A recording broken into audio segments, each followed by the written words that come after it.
Hey, good morning, good afternoon, good evening, depending on where and when you're listening to this. This is Coffee with Kevin. Just adjusting that little camera over there. And I'm Kevin. And here is my coffee this morning. This is called Choose Yourself. And sometimes we do have to just choose ourselves. I talk a lot in groups, and the discussion over taking care of yourself comes up all the time. If you're serving other people, you can only best serve them when you're doing well. It's the okay, put your mask on first before you help others. That's the probably the best known metaphor for this subject. And this isn't our subject today, but I just wanted to bring that bias. Now, I hope you're enjoying a beautiful, nice hot cup of coffee or hot cup of tea, or maybe it's a water, maybe it's a juice, a smoothie, whatever it is. Here's to you. Mm, mm, mm, mm. Such a good cup of coffee this morning. And good morning, sweetheart. My wife Brenda is on. And yes, she's the one who set up the coffee. So when I got up, it was there, already hot, and it was wonderful. hmm Today, today I quote today. Oh, by the way, today in history, I didn't find too many things interesting except for one.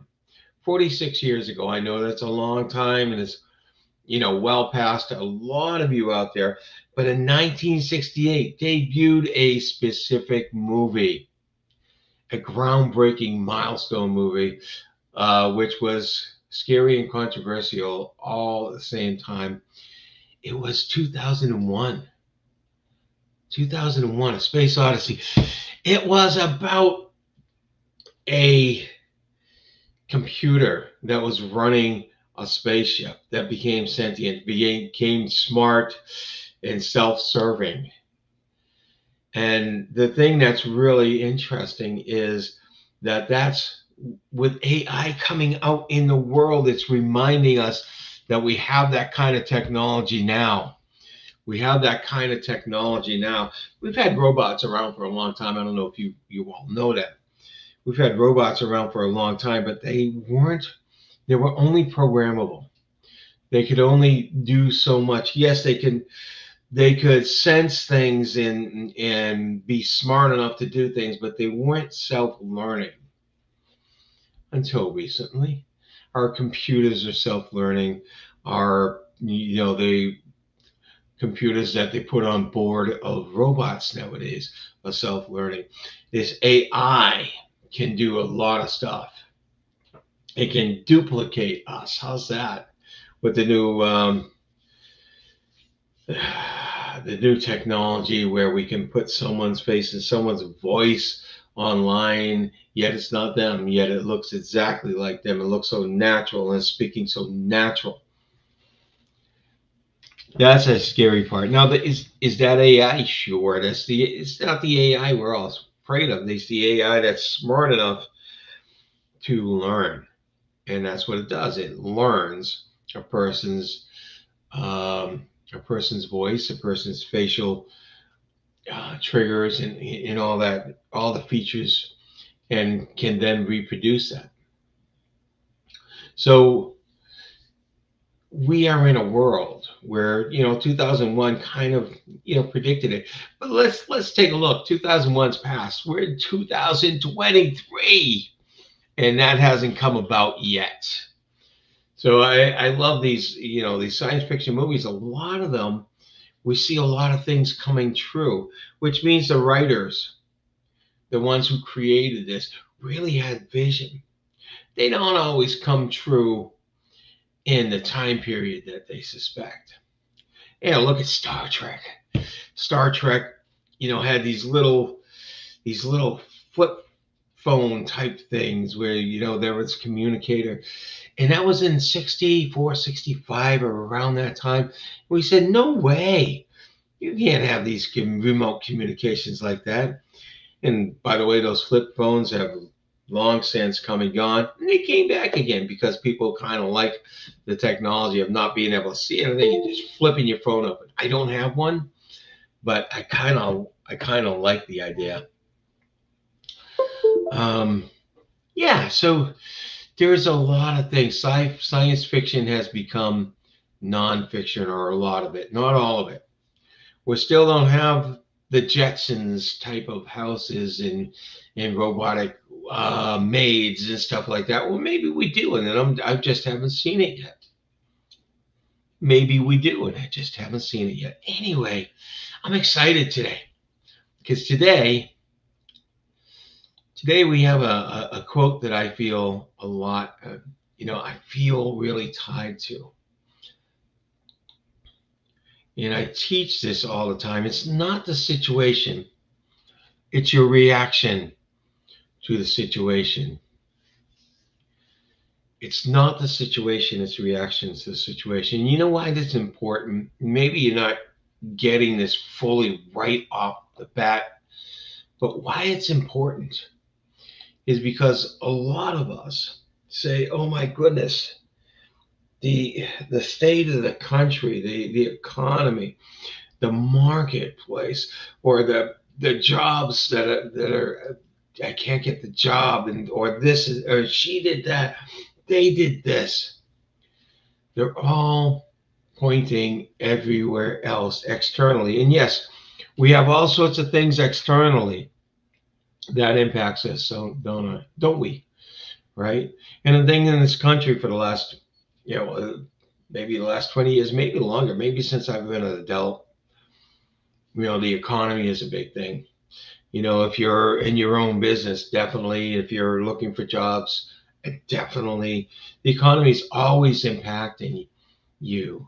If you're trying to pay the bills, trying to live and buy groceries, and everything's gone up, and the interest rates gone up, absolutely, lots of other things can impact us. But if we're always pointing externally, it's never going to get better until something changes or a bunch of things changes externally. And that's not how it works. That's not the truth. Because it's not the situation, it's your reaction to the situation. Because in this country, 30 million, 30 plus million of us are in the same situation. We're experiencing the same situations. The same external things are happening to all of us. And some of us are doing terrible and reacting terribly to it. And some of us are doing very, very well. A long time ago, I kind of did a study, and I was really interested when I heard that, during the time of the Depression, when people were jumping out of windows, people were taking it so badly, and a lot of people lost everything. And there was a period of time, and for many, many years, maybe right up until recently, um, there was a period of time during that depression that made more millionaires than any other time. I said that's amazing. That's amazing. How did that happen? And then I heard, that during the 2008 depression, that a couple of companies that we really 2008 recession, we thought it was going to be a full-blown depression when we were going into it. That there were a few companies that really came out of it and really did incredible. And Uber is one of them, and I can't remember the others, but there are several companies, and there was a lot of smaller companies that grew. And they looked at what was going on, and instead of panicking, they said, "Okay, where's the opportunity? Where do we fit in? How can we look and take advantage of the opportunity that was there?" And the opportunity there's a whole lot of people that were in dire need. And so there are companies, there are people that looked and were able to successfully work that. I don't want to say take advantage. They didn't take advantage of people, they took advantage of the situation. So it's your reaction. It's your reaction to what happens to you. So you can choose if something dire happens, you can choose to say, okay, woe is me, and go into a little pity party that could last for years.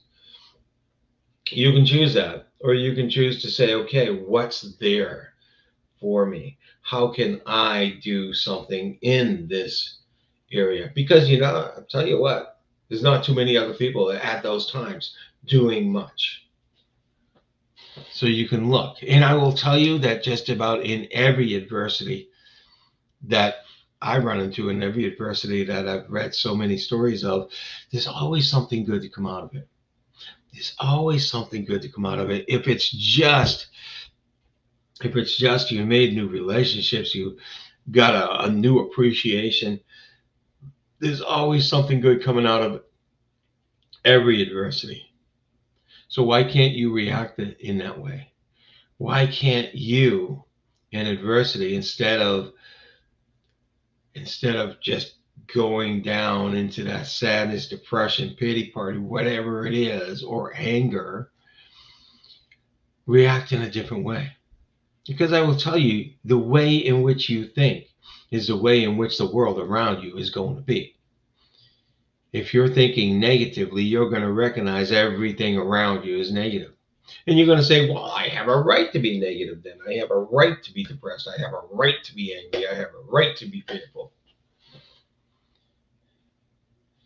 If you're feeling positive, you're going to start recognizing everything around you that's positive. You're going to start seeing things that weren't there before. And then you're going to say, well, I have a right to be positive. Look at this, this, and this. And everybody else is going to say, you're crazy. But that's okay. It's your reaction to the situation that counts, not the situation itself. You can choose to react like everyone else if it's a really dire situation and say, woe is me. Or you can choose to act like hardly anyone else and say, wow, this is interesting. I wonder what's there for me. I wonder what's there that can be good here. What am I saying? I'm really saying is you will get the results that you're thinking about in the way in which you're thinking. And it goes back to a lot of other quotes I've used over the time. Basically, a man is what he thinks. I'll say a person is what they think or how they think, or they'll get and receive in life in accordance to how they're thinking. How's that? So if you're thinking negatively, if you're depressed, if you're angry,